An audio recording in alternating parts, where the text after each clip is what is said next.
দুর্ঘটনার কবলে বীরভূম জেলা স্কুলের 3 ছাত্র, ভেঙে পড়ল স্কুলের গেট। বীরভূম জেলা স্কুলে ঘটে গেল এক মর্মান্তিক দুর্ঘটনা।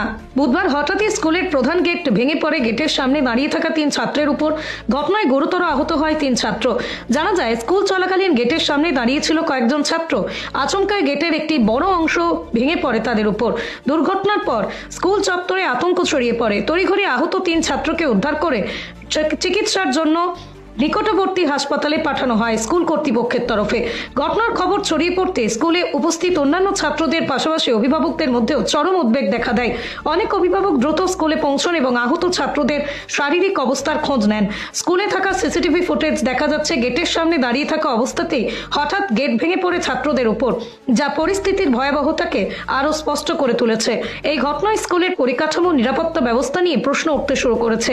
কিভাবে এমন পুরনো বা দুর্বল গেট দীর্ঘদিন ধরেই ব্যবহার করা হচ্ছিল তা নিয়েও তদন্তের দাবি উঠেছে অভিভাবক মহল।